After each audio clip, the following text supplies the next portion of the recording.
किसी भी एग्ज़ाम को क्रैक करने के लिए या फिर किसी भी एग्ज़ाम को तोड़ने के लिए आवश्यकता पड़ती है आपको अच्छे टीचर्स की एवं अच्छे बुक्स की। तो आज हम उसी अच्छे बुक्स की रिगार्डिंग कुछ बात करने आया हूँ। तो आज हम कुछ अच्छे बुक्स के बारे में कुछ बताऊँगा और कुछ समझने का प्रयास करूँगा कि कौन सी अच्छी बुक्स होती है और कौन-कौन से बुक्स को पढ़ने के पश्चात में हमारी जो कह सकते हैं एग्ज़ाम में सबसे अधिक क्वेश्चंस फँसेंगे। तो लीजिए थोड़ी-सी उसी के विषय में हम लोग बात करेंगे। तो लीजिए भैया से बात। तो दोस्तों, अच्छी बुक्स तो मार्केट में कोई बुरी बुक नहीं होती, सभी बुक्स अच्छी होती है। लेकिन फिर भी सभी स्टूडेंट्स, सभी जितने भी पढ़ने वाले होते हैं, जितने भी अच्छे लोग जॉब करते हैं, वो एक ही बुक को सजेस्ट करते हैं कि आप लुसेंट पढ़िए प्लस में एनसीईआरटी पढ़िए। दो बुक के अलावा मैक्सिमम लोग दो ही बुक को प्रेफर करते हैं, लुसेंट और एनसीईआरटी। तो साथियों, आज लुसेंट को कैसे पढ़ा जाए कि अच्छे से अच्छे में याद रहे और हमेशा के लिए याद रहे, एग्ज़ाम हॉल तक याद रहे और एक अच्छे एग्ज़ाम को हम लोग क्लियर कर पाएँ। तो हमारे पास है लुसेंट की, जो कि एक बड़ी वाली लुसेंट है। हो सकता है किसी के पास अभी छोटी वाली लुसेंट की बुक है, तो उसे अपडेट करके जो बड़ी वाली लुसेंट है, जो 2020-21 की लुसेंट है, 20 वाली लुसेंट है, इसे आप ले लेंगे तो ज़्यादा बेहतर रहेगा। हालांकि पिछला वाला भी लुसेंट ठीक रहेगा, लेकिन न्यू वाला लुसेंट में कुछ चीज़ें अपडेट होती हैं, उन्हें आप लोग ले लेंगे। सबसे बड़ी बात रहती है कि लुसेंट तो हर स्टूडेंट के पास रहती है, हर लोगों के पास, हर कमरे में रहती है। जो भी पढ़ने वाले स्टूडेंट होते हैं तो उन्हें आखिरकार पढ़ा कैसे जाए। कुछ लोग उसे लेते हैं, शौक के लिए ले लेते हैं, बस करिए वो लुसेंट लिए, हम भी लिए और 2-4 दिन देखते हैं, फिर मन उब जाता है, उसे रख देते हैं। लेकिन रखने से काम नहीं चलेगा, उन्हें आपको पढ़ना पड़ेगा। कैसे पढ़ा जाए कि मेरा मन भी लगेगा पढ़ने में और कॉन्फिडेंस भी आएगा और अच्छे से पढ़ लिया जाए ताकि हमें याद रहे एग्ज़ाम हॉल तक। तो साथियों, पहले हम इसकी थोड़ी सी परिचय करा दें कि इसमें क्या क्या चीज़ है, तब इसके बारे में हम लोग कुछ चर्चा करेंगे। इसमें संपूर्ण चैप्टर में आप देखेंगे तो यह सामान्य ज्ञान है, लुसेंट की है, यहाँ पर है पूरी। और इसकी प्राइस की बात की जाए तो प्राइस देखते हैं, अभी कुछ दिन हो गया लिए हम भी, लगभग 186 रुपये की है। 186 रुपये की है, कुछ इस पर डिस्काउंट भी मिल जाती है। तो यहाँ पहला पेज है यहाँ का इसका, और इसमें विषय सूची यहाँ पर दिया हुआ है और बहुत ज़्यादा यार अच्छे से इसको वर्णन किया है, यहाँ पर दिया है और यहाँ पर दिया है। और एनसीईआरटी की भी बात करेंगे हम लोग। यहाँ पर इतिहास स्टार्ट हो जाती है, पहला सेक्शन, जो कि यहाँ पर विषय सूची है, मैंने यहाँ पर नोट कर दिया है ताकि इसमें दिखाई नहीं देगा, छोटी होंगे, तो इस कारण से मैंने यहाँ पर नोट कर दिया है। इसी को पहले देख लेते हैं, सबसे पहले क्या क्या चीज़ें हैं इसमें। पहले समझ लिया जाए तो 1 से लेकर के 11 सेक्शन बांटे गए हैं, यानी इस बुक में 11 सेक्शन है। इन्हें कैसे पढ़ना है बता रहा हूँ, थोड़ा सा वेट करिएगा, 2 मिनट दीजिएगा टाइम, आपको 100% है कि आपको अच्छे से बातें क्लियर हो जाएंगी। तो 1 से लेकर के 11 तक दी हुई बातें हैं। पहला सेक्शन क्या है? इतिहास है। इतिहास में आपके पास जानते हैं कि 4 प्रकार के इतिहास हो जाते हैं, हालांकि 3 ही इतिहास है, एक भारत के लिए, एक प्राचीन इतिहास, एक मध्यकालीन इतिहास, एक आधुनिक इतिहास। लेकिन लिया जाए तो एक विश्व इतिहास भी है, वर्ल्ड हिस्ट्री भी है। तो यह वर्ल्ड हिस्ट्री इस बुक में समाहित है, यानी प्राचीन, मध्यकालीन, आधुनिक और विश्व इतिहास। 4 सेक्शन यहाँ पर हो जाते हैं, यानी इतिहास के अंतर्गत 4 सेक्शन। फिर भूगोल के अंतर्गत 2 आते हैं, एक तो आता है आपका वर्ल्ड हिस्ट्री वर्ल्ड ज्योग्राफी और एक इंडियन ज्योग्राफी, यानी एक विश्व का भूगोल और एक भारत का भूगोल। यानी भारत के भूगोल में हम लोग भारत के बारे में तमाम प्रकार के झीलें, नदियाँ और पहाड़ों के बारे में वर्णन करते हैं, और विश्व भूगोल में हम लोग अन्य देशों के बारे में भी उसका अध्ययन करते हैं, नदियों और झीलों के बारे में। इसके अंतर्गत सेक्शन दिए गए हैं। लेकिन भूगोल को भी कैसे पढ़ा जाए कि हमेशा याद रखे जाए, चूँकि लुसेंट से तो मैप अप नहीं है, इसमें थोड़ा सा पढ़ने में भी कठिनाई आती है। मैं बता रहा हूँ, अभी थोड़ा सा वेट करना पड़ेगा दोस्त। और भारतीय अर्थव्यवस्था यानी इकोनॉमिक्स, भारत में क्या जीडीपी रैंक है, यानी तमाम प्रकार की चीज़ें हैं, पंचवर्षीय योजना और तमाम प्रकार की चीज़ें हैं जो कि भारतीय अर्थव्यवस्था के अंतर्गत आती है। गरीबी हो गया, कृषि हो गया, इसमें हम लोग पढ़ लेते हैं। हालांकि भारतीय अर्थव्यवस्था से देखा जाए तो इससे एग्जाम हॉल में मिनिमम क्वेश्चन यानी कम से कम क्वेश्चन आते हैं जो कि करंट से रिलेटेड रहते हैं, वही भारतीय अर्थव्यवस्था में आती हैं। फोर्थ की बात की जाए तो भारतीय संविधान से आज के डेट में देखा जाए तो सबसे ज़्यादा, या तो कह दिया जाए कि 3 में ज़्यादा आते हैं, एक इतिहास, भूगोल और एक भारतीय संविधान। 3 ही सेक्शन होते हैं कि ज़्यादा इम्पोर्टेंट होते हैं और इस लुसेंट को 3 के लिए ही ज़्यादा फेमस है। एक तो इतिहास के लिए, एक भूगोल के लिए और एक भारतीय संविधान के लिए। अधिकतर स्टूडेंट मात्र 3 ही चीज़ को प्रेफर करते हैं इस लुसेंट से। मैं फिर से बता दे रहा हूँ, इतिहास, भूगोल और भारतीय संविधान। हालांकि इसके लिए भी ज़्यादा इम्पोर्टेंट है लुसेंट। तो इसमें क्या क्या आएगा, भौतिक विज्ञान है, रसायन विज्ञान है और जीव विज्ञान है। तो भौतिक विज्ञान के लिए भी ज़्यादा महत्वपूर्ण है, ज़्यादा अच्छी बुक है, और रसायन विज्ञान के लिए, जीव विज्ञान के लिए भी इम्पोर्टेंट है। अब रही बात की विज्ञान एवं प्रौद्योगिकी। तो विज्ञान एवं प्रौद्योगिकी दिया है सिलेबस में, और विविध तो इसका बहुत ही ज़्यादा अच्छा दिया है, क्योंकि इसमें एक टॉपिक को क्लियर किया। जैसे कि भारत में प्रथम व्यक्ति हो गया, भारत में प्रथम पुरुष हो गए, भारत में प्रथम सबसे ऊंचा स्थान, सबसे गहरा स्थान, वर्ल्ड में सबसे ऊंचा स्थान, सबसे गहरा स्थान। मतलब कि भारत चाहे जैसा भी लीजिएगा, जैसे कि एक स्टैटिक जीके की तरह इसको विविध में बहुत ढेर सारे टॉपिक को इसमें क्लियर किया हुआ है। आगे की बात की जाए तो खेल कूद या स्पोर्ट्स से, आज के डेट में देखा जाए तो स्पोर्ट्स से भी बहुत ज़्यादा क्वेश्चन पूछे जा रहे हैं। 2-3 से क्वेश्चन तो एग्जाम में पूछे ही जाते हैं स्पोर्ट्स से, खेल कूद से। और कंप्यूटर तो हर एक एग्जाम में नहीं, लेकिन कुछ एग्जाम्पल में पूछे जाते हैं। जैसे एनटीपीसी में तो कंप्यूटर का सेक्शन अच्छा खासा रहने वाला है। ये तो बात हुई इसकी सिलेबस की और इसके अध्यायवार की। अब आखिरकार हमें पढ़ना कैसे है। जैसे कि मैं स्टार्ट कर रहा हूँ इतिहास और भूगोल को। इतिहास और भूगोल को हम पढ़ने जा रहा हूँ।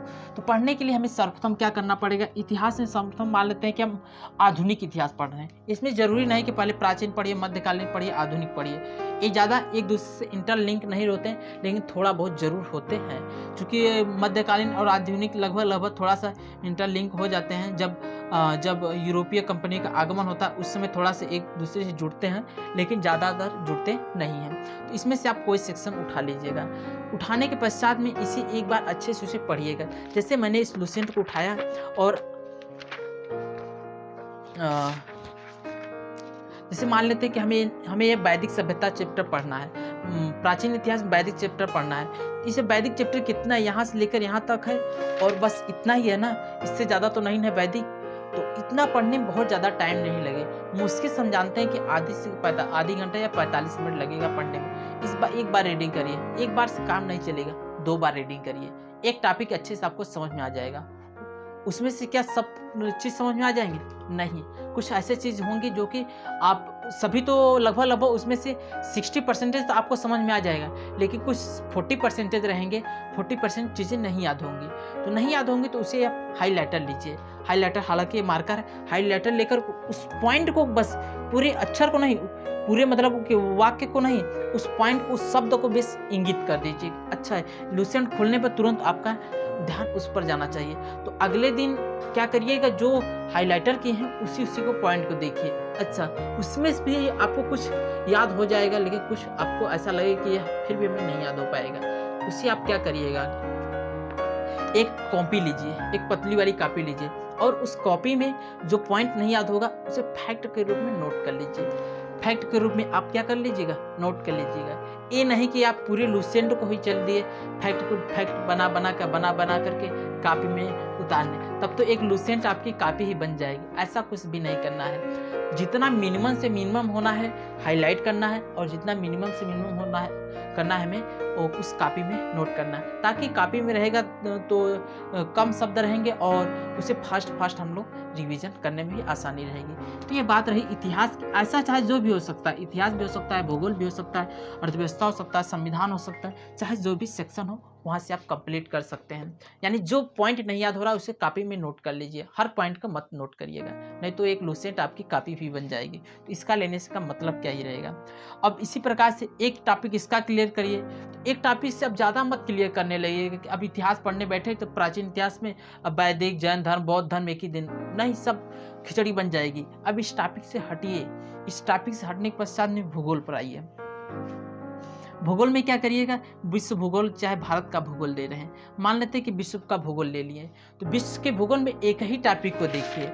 एक टॉपिक को देखने के पश्चात आपको लगेगा जैसे कि ब्रह्मांड या सौरमंडल, हालांकि ब्रह्मांड और सौरमंडल को हम विश्व भूगोल में ही काउंटिंग कर लिए हैं, ब्रह्मांड को आपको देखना है तो ब्रह्मांड को आप अच्छे से क्लियर कर लीजिए, एक बार पढ़िए, 2 बार पढ़िए और पॉइंट को नोट कर लीजिए, जैसे कि आपने इतिहास को पढ़ा है उसी प्रकार से इसको भी नोट करिए। हाँ, इतिहास में सबसे बड़ी बात यही रहती, भूगोल में सबसे बड़ी बात यह रहती है कि याद नहीं होता, बहुत ज़्यादा फैक्ट बन जाते हैं। इतिहास में तो बनते हैं, इतिहास तो एक समझ चीज़ है, एक कहानी के रूप में पिरोइए तब इतिहास जाकर याद होगा।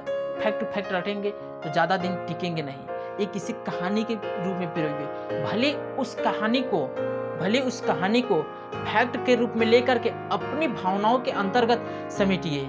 ये नहीं कि जो जैसे बता रहे हैं उसी प्रकार से, लेकिन फैक्ट को लेते हुए अपनी भावनाओं को समेटते हुए, हाँ यार ऐसे ऐसे हुआ तभी ऐसे ऐसे हुआ, एक अपने अंदर लॉजिक को बना लीजिए, ऐसे ऐसे हुआ तभी होगा। और विश्व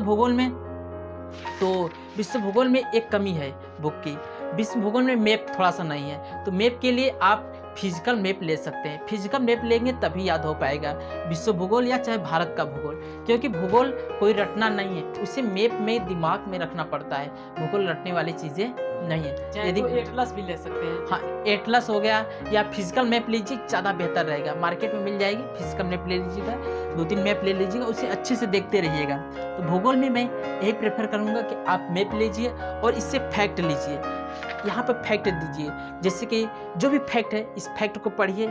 अब ये फैक्ट कहाँ पर है, चूँकि यह इसमें यही चीज़ होती है कि ये चीज़ कहाँ होता है, जैसे माउंट किलिमंजारो कहाँ है, तमाम प्रकार की चीज़ें, यूराल पर्वत कहाँ है, और ऐसे ऐसे तमाम प्रकार की चीज़ें कहाँ पर है, कैसे हैं, किसको किसको जोड़ती हैं, और जल संधियाँ कौन कौन सी हैं, ऐसी सब चीज़ें होती हैं, ये कहाँ पर स्थित है, इसी आप देखिए एक बार।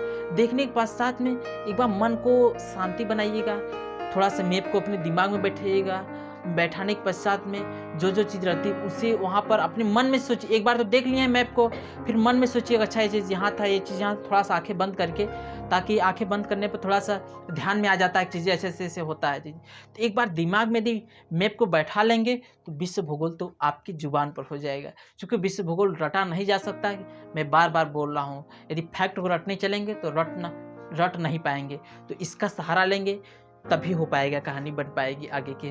तो भूगोल की तो बातें समझ में आ गई।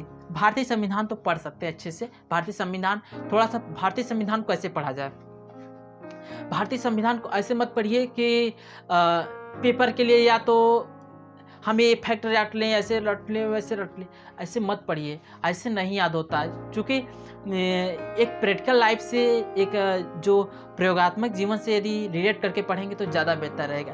भारतीय संविधान पढ़ रहे हैं, उसी आप जो संविधान में यानी पॉलिटिक्स में हो रही उसको थोड़ा सोचिए। जैसे संसद पढ़ रहे हैं, संसद में आप थोड़ा सा इमेज में दिमाग में रहना चाहिए। जैसे एक संसद में बैठते हैं, एक लोकसभा स्पीकर होते हैं, इधर एक राज्यसभा होता है, लोकसभा 2 अंग होते हैं, लोकसभा में बैठते हैं लोग, लोकसभा में प्रधानमंत्री होते, ऐसे एक दिमाग में रहना चाहिए। अच्छा, प्रधानमंत्री जैसे मोदी जी जा रहे हैं तो कहाँ जा रहे हैं, उनके लोग कैसे कैसे हैं, कैसे कैसे डिपार्टमेंट बैठा है, कैसे कैसे मंत्रिपरिषद बटा है, ऐसे ऐसे सोचेंगे। जैसे कौन सा स्थायी सदन है, कौन सा अस्थायी सदन है, तमाम प्रकार की चीज़ें अपने दिमाग में अच्छे से बैठा लेंगे, तभी ये संविधान याद हो पाएगा। भारतीय संविधान यानी एक प्रैक्टिकल लाइफ से जीवन को रिलेट करना है। जैसे कि सांसद कहाँ से कहाँ जाते हैं, विधायक कहाँ बैठते हैं, ये सब चीज़ें आपको अच्छे से आनी चाहिए। ये रटिए कि बस सांसद ये होते, सांसद ये होते, सांसद ये होते हैं, और अपने दिमाग में नहीं है कि सांसद क्या होते हैं। जैसे कि आप पहली बात तो सांसद पढ़ रहे हैं तो अपने इलाके के एक सांसद का नाम याद रहना चाहिए। अच्छा, ये जा रहे हैं व्यक्ति तो वहाँ बैठेंगे, उनके वो जो व्यक्ति हैं उनसे वो रिलेट कर लेंगे, वो वहाँ पर बैठते हैं, संसद के बारे में तमाम प्रकार की चीज़ें आपको समझ में आ जाएंगी। सांसद बोल रहा हूँ, ठीक ना।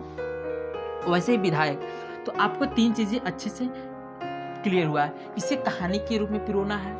सेकेंड पॉइंट, भूगोल को कैसे बनाना है कि मैप वाइज पढ़ना है, मैप के अलावा कुछ नहीं। दिमाग में मैप को रखिए, एकदम अच्छे से रखिए, जो भी नाम आ रहा है तुरंत मैप में देखिए और उसे दिमाग में रखिए और चिंतन मनन करिए कि ऐसे ऐसे होता है। भारतीय संविधान को थोड़ा सा पॉलिटिक्स में रुचि रखिए, तभी संविधान को पढ़ने में मज़ा आता है, क्योंकि जिस चीज़ में रुचि रखेंगे उसी में पढ़ने में मज़ा आता है। अब ये नहीं मेरा कहने का मतलब कि आप पॉलिटिक्स करने लगे, पॉलिटिक्स में चले गए, ऐसा कुछ भी नहीं है, लेकिन थोड़ा सा पढ़ने के लिए जानना बेहद ज़रूरी होता है। इस पॉइंट को इस प्रकार से क्लियर करें और 1-2 पॉइंट पढ़ लें। और हाँ, क्या अच्छा, और हाँ बोल रहे हैं भाई साहब कि थोड़ा सा एंड करिए, लेकिन थोड़ी सी और पॉइंट को क्लियर कर दूँ। और भौतिक विज्ञान की बात रही तो विज्ञान सबसे ज़्यादा विज्ञान। विज्ञान लुसेंट है। लुसेंट में क्या होता है कि फैक्ट मिल जाते हैं, बहुत अच्छे लगते हैं, पढ़ता है बहुत अच्छा लगता है। लेकिन विज्ञान के लिए एनसीईआरटी को प्रेफर करिए। एनसीईआरटी और लुसेंट को पढ़िए, एकदम धुआं धुआं हो जाएगा। क्योंकि एनसीईआरटी और लुसेंट को जब मिलाकर पढ़ेंगे ना, कंबाइन करके पढ़ेंगे ना, बहुत अच्छा लगेगा, बहुत अच्छा। क्योंकि एनसीईआरटी से भी आजकल क्वेश्चन बहुत ज़्यादा पूछे जा रहे हैं, ट्रेंड कर रहे हैं, और लुसेंट के तो है ही। तो दोनों को मिलाकर पढ़ेंगे, क्योंकि यह जो विज्ञान है एक कॉन्सेप्ट वाली चीज़ है। कॉन्सेप्ट यदि आपका डेवलप रहेगा, कॉन्सेप्ट बना रहेगा, तो विज्ञान में आप फोड़ देंगे। और ये सब तो थोड़ा सा ज़्यादा ही कुछ रटने वाली चीज़ें होती है। हालांकि कंप्यूटर पढ़ने वाली चीज़ें सब कुछ पढ़ने वाली है, लेकिन थोड़ा सा इसे रटना पड़ता है। तो 4 ही सेक्शन इंपॉर्टेंट होते हैं, एक इतिहास, भूगोल और संविधान, और अर्थव्यवस्था भी होता है लेकिन उतना नहीं। इतिहास, भूगोल, संविधान और इधर से यहाँ पर जो दिया जा रहा है विज्ञान। तो 4 सेक्शन है, इन्हें अच्छे से रीडिंग करिए, अच्छे से पढ़ाई करिए, एकदम अच्छे से आपको ये याद हो जाएगा। तो दोस्त बस करिए।